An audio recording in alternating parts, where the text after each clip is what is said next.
This here is Backwoods Billy, coming from the beautiful, cold Delmarva Eastern Shore, reviewing a beer that's soon to be discontinued, Oculto beer at www.oculto.com, OCULTO.com. Now, the end of this year is the last year we're going to make it. It's actually owned by AB InBev. On here it says beer aged on tequila slabs. It's a lager with natural flavors.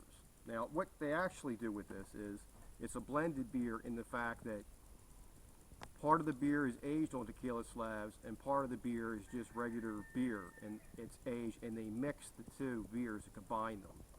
And then it's stored or lagered for a third time so that they marry.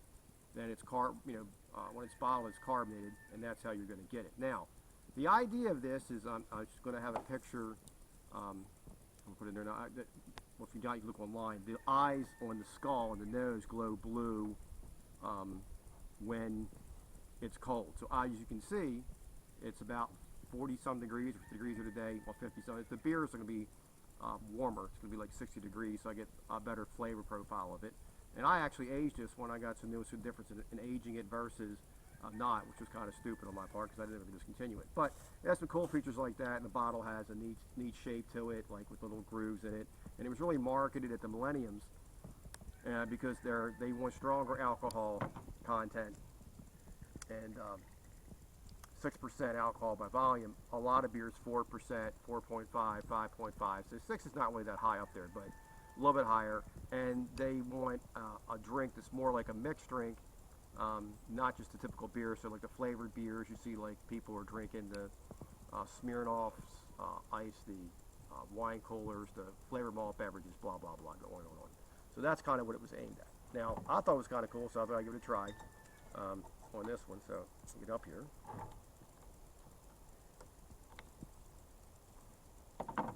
Yeah, a little eruption. Yeah, that's gonna be all over me. Pour in your glass. I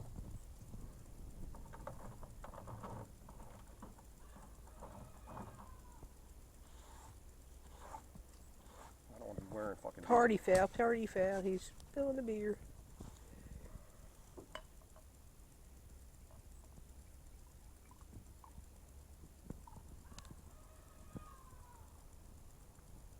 fucking stupid hen trying to act like a fucking rooster. Leave poor little Helen alone. Okay, alright. So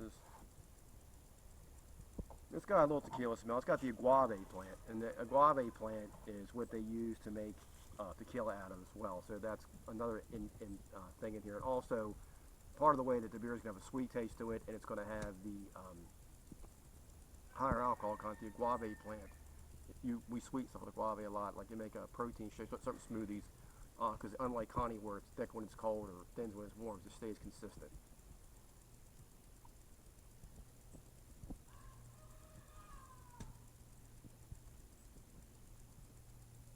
It's got a little alcohol bite to it.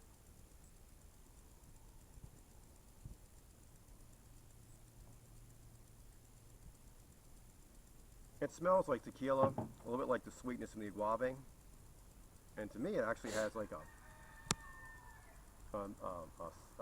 scent like to it, like mint. So it's like it doesn't have just a thing to it, like a little bit of profile like that. I don't really get a woodsy character to this, but to me you should have a woodsy character to it.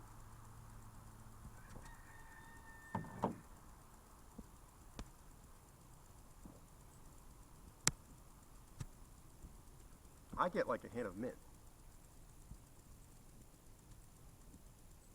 Like peppermint, real slight.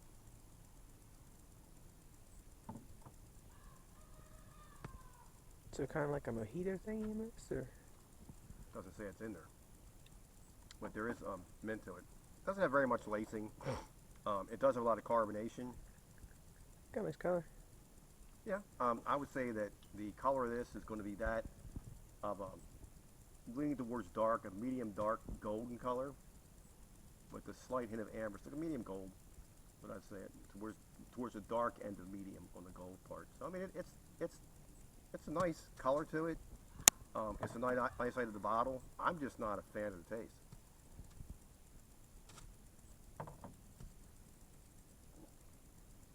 I don't like the, you can very so slightly get a hint of tequila. I mean, it's slight in there. It's a slight bite. And there is a slight woodsiness to it. Now, what a stave is how the barrels are made, and they're put together, and the boards are cut thinner, the thicker to thinner. So the widest parts in the middle, as it goes around, the bands hold it when they pull it apart. They're the staves. Anybody knows anything about homebrew, if you homebrew, you've probably been either Walmart, Kmart, a grilling store, Lowe's, Home Depot, hardware store, Ace, whatever that has the wood chips, and you can get like the aged Bushwood barrels from Budweiser, you can get tequila barrels, you can get whiskey barrels, wine, and bourbon, and they're little chips. And then the next step of the chips is a bigger chunk, and then they have staves, and you get the whole barrel. But usually a lot of it's busted up because it's that far gone when they get rid of them.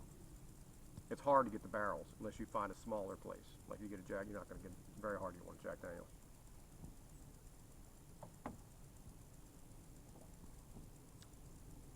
I mean, to me, this is what it tastes like. The beer's got a slight hint of tequila. I mean, like if someone poured like a quarter of a teaspoon in this glass, if that, and I would say less than that, and the glass was full, and then you put a quarter teaspoon of mouthwash in here that was minty flavored, that's what it tastes like. So I don't know what they were going for with it. This is the first time I tried it. What I wanted to do is I bought some that I aged for a year, and I got some that are new, and I wanted to see the difference. And I figured I'd start with the aged one first.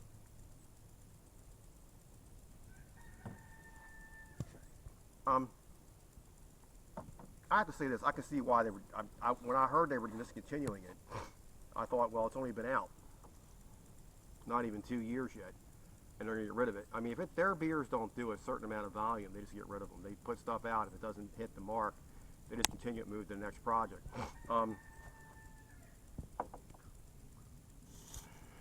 I would say, you know, I was going to say you could probably do Spanish foods. You probably still could. I mean, this would go okay with Spanish foods. It could go with Cuban foods. Obviously, Mexican falls in the Spanish area, Spanish food. Anything spicy would work with it, even seafood. I mean, it's not like I couldn't drink the whole beer.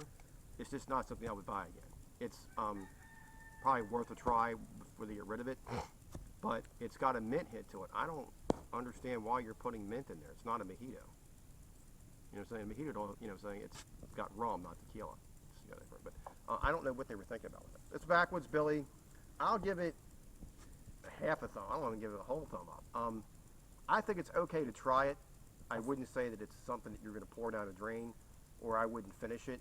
I would just say it's just not to my liking, but people that like flavored malt beverages, you know, minty things, it's got a slight hint of mint, and it's equal to tequila. A thumb flip.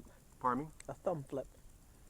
Yeah, I mean, I either go 2 thumbs up. I mean, because if you grade a beer on 1 to 5, 1 to 10, 1 to 100, A to F, once you give one beer the lowest mark and one beer the highest mark in that category, it's very hard to exchange it. Now, with this, it would be in the category of a flavored malt beverage, and I would go one step further and say I think this could be tequila flavor, which there's not many that are. Now, I will say there is a beer that does have an agave beer by a brewery in Virginia, outside of Virginia Beach, called O'Connor. I know it transforms into the handsome one from Spanish. I forget what it's called now that I had that in my mind. I can't think what it is in Spanish. But anyway, it is a tequila beer, and it's got a nice flavor. So I kind of thought this would be like that, an agave beer. Backwoods Billy, 1/2 thumb up. It's okay to try it. I just wouldn't buy it.